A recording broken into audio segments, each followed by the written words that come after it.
Hello, amazing creative. It's Emma, your creative business mentor. Right, let's dive into the imposter syndrome and the starving artist mentality and the mindset and the belief system that we have and all of the nonsense stories that we tell ourselves that actually hinder us in making progress. So let's dive in.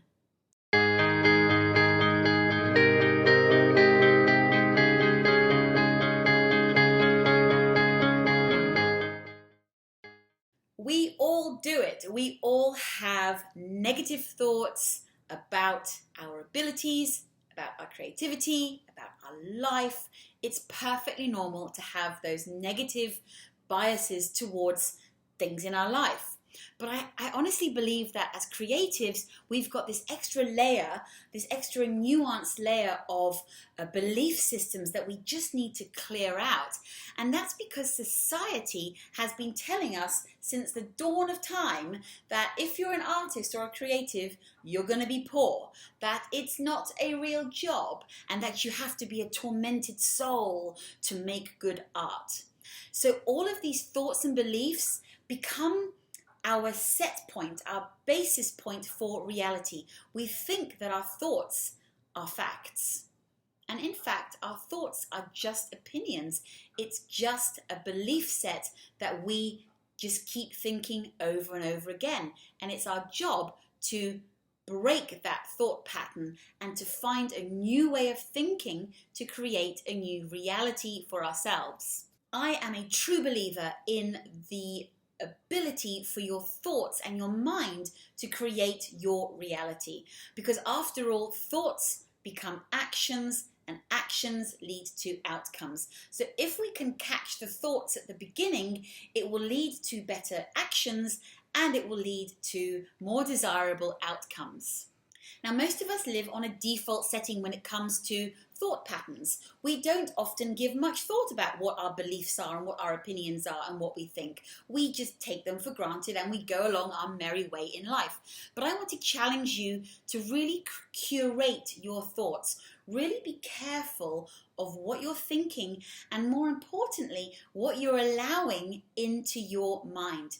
Just as we feed our bodies nourishing foods, we need to feed our minds something nourishing too. We can't keep feeding it junk food and expecting some amazing masterpiece to come out at the end as far as our life is concerned. We need to put in something equally nourishing and nutritious and wholesome to get a similar outcome. Now, I have a poem that I want to read you. It's a very short poem, so don't switch off. And it's by an author called James Allen, and he wrote in the early 1900s, and he was a pioneer of self-help therapy. And he wrote a book called As a Man Thinketh.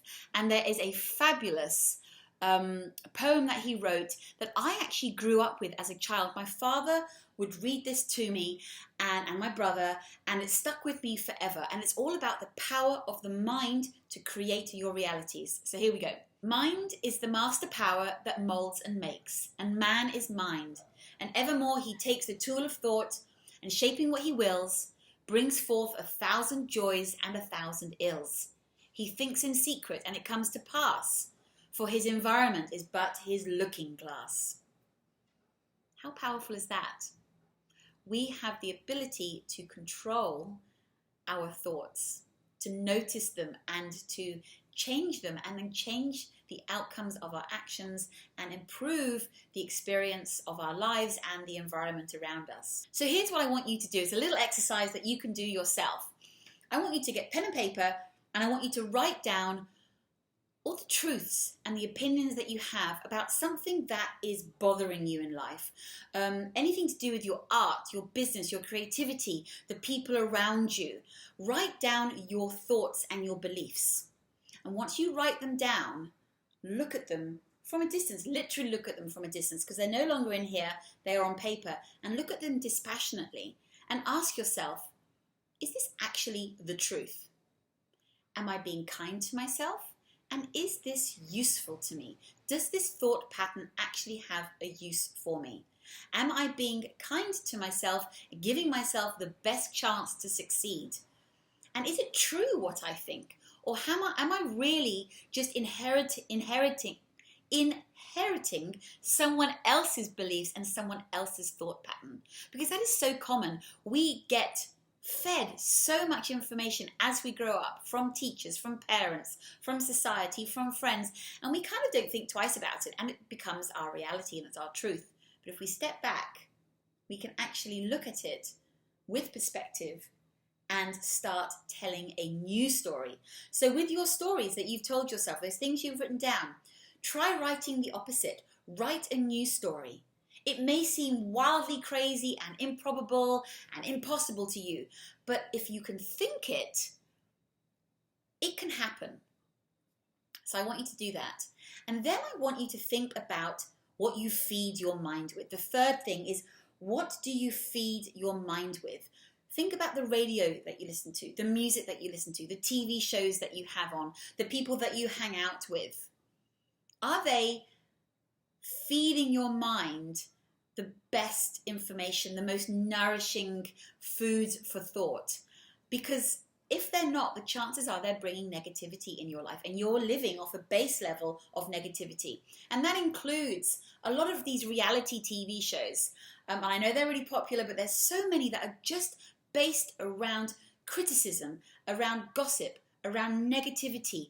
And that energy sort of seeps into our bodies and into our minds. So if you really want to control your environment and have a better outcome for your environment, you need to start paying attention to the environment that you are putting yourself in. And that includes your radio, your TV, the books you read, the people you hang out with. Now, I did this exercise about 10 years ago. We were having terrible financial issues, my husband and we had to really dig deep and pull ourselves up by the bootstraps and change our financial reality. We had lost a lot of money in the global financial crisis, and we found ourselves in a place that was alien to us and scary. And I realized that I had to step up with my business and try and make sort of a decent income from my talents and creativity. And of course, there were all these, negative thoughts. The imposter syndrome, the counter mind was telling me that it's just not possible. And I felt very heavy about it. But I managed to, bit by bit, climb myself out of this funk by doing exactly what I've just advised you guys to do, is to write it down, observe it, and then start writing a new story. And at the same time, I didn't listen to gossip radio in the morning. I didn't watch reality TV. I was very careful about what I listened to and what I watched. And there are 3 books that I had on audio, that I had on loop for about a year. And it seeped into my subconscious, and it changed everything for me. It changed my thoughts, changed my actions, and it changed my outcome in my life, in my business, and with my financial situation. And the 3 books are these. And these are in order of chronology. So the first one was written in the late 1800s by a guy called Wallace Wattles. Now, don't discount it just because it was written, many, many, many moons ago. The message is 100% bang on for today. And the book is called The Science of Getting Rich by Wallace Wattles. Now, you might think this is just about getting rich. It's not. It's not a get rich quick book. It's about how we use our thoughts to bring the things we want into our lives. It's absolutely brilliant. Now, next up is a guy called Earl Nightingale, and he was in the 1950s, and he wrote a book called The Strangest Secret. And his publishers loved it so much that they asked him to read it as an audiobook. And if you listen to the audiobook, his voice is so nostalgic, it's so old-fashioned, it is so mesmerizing that this is definitely a book you need to read. And he talks about how you can change your reality through your thoughts and through your actions. Absolutely brilliant. And the third book that really changed my life back then was by Jerry and Esther Hicks. And there were 2 books actually that I had on audio. One was Ask and It Is Given, and the second one is Money and the Law of Attraction. Again, it's all about raising your vibration to attract like into your life. There's no point having low vibrations, because you will start attracting low vibration into your life. You need to think a better thought, tell a better story, and raise your vibration. So those 3 books I had on loop as an audiobook, and they really changed my mind and they changed my reality. So I really recommend that you check them out. Now, you might have some books yourself and some tools that you use to allow your thoughts to be of the highest good for you. And I'd love to know what they are. What do you do to help your mindset, your belief system? Do you have any tools or anything that we need to know about? If you do, pop them in the comments below, because I'm always so up for learning something new from you. Now, the last thing you can do is you can actually download a PDF that I have called the 3 must-haves for running a successful business. And the number 1 in that PDF is mindset and belief. And I go through a few more things on how to bust the starving artist myth. And in that PDF as well is money management and creative organization. Those 3 foundational things, if you get them right in your creative business, then you're halfway to success anyway. I hope you found this video useful. If you did, give me a thumbs up, press the like button, subscribe to my channel if you're new, and of course leave me a comment below. I'm always happy to answer any questions. But until next time, thank you for watching my video, and I will see you in the next video.